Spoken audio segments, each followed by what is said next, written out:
It is the universal myth repeated at every Thanksgiving dinner. Renting is throwing money away. That buying a house is how you build wealth.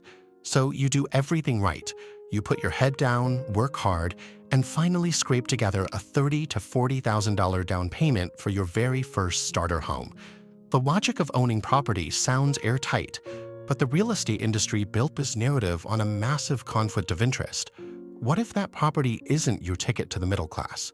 What if it is a financial trap designed to keep you broke for the next 10 years? To get the actual answer, we have to push past the social pressure and look at the brutal mathematical reality of two very different paths. True financial freedom doesn't come from checking off traditional life milestones. It comes from ignoring the salespeople and trusting the data. Let's look at subject A, Garrick. He gives in to the pressure, takes his $40,000 in savings, and uses it as a 10% down payment on a $400,000 condo. On paper, he is living the American dream. But in his checking account, his total housing outflow sits between $3,500 and $4,000 every single month. This chart shows exactly where Garrick's money goes. He is drained by high property taxes, mandatory HOA fees, and the standard 1% annual maintenance rule just to fix the things that break. Look at the top. Only this tiny sliver actually represents his equity. Then, private mortgage insurance locks in. Because Derek couldn't afford a full 20% down payment, he is penalized with a mandatory poverty tax, pushing his total costs even higher. The amortization math in year one is brutal. Derek burns through over $20,000 on pure interest, while a mere $330 a month actually goes towards his home equity. When you buy a house, you do not stop throwing money away.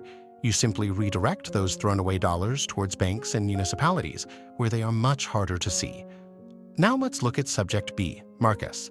He ignores the Thanksgiving dinner lectures and decides to rent a comfortable apartment for $2,000 a month. This single decision creates an immediate mathematical advantage. Marcus now has a $2,000 monthly cash flow surplus compared to Derek's bloated housing costs. Instead of handing over a down payment, Marcus takes that initial $40,000, adds his $2,000 monthly surplus, and automatically invests it into a boring S&P 500 index fund. By decoupling where he lives from how he accumulates wealth, Marcus creates a highly optimized automated financial system that doesn't rely on real estate to grow. This graph maps out time against cost to illustrate the break-even paradox. The lines for renting versus owning typically intersect right around year 10. This is the mathematical threshold where buying finally becomes cheaper than renting.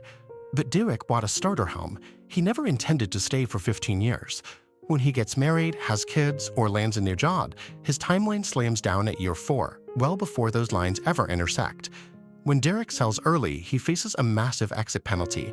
The tiny sliver of equity he spent years building is erased completely by closing costs and a 6% realtor commission.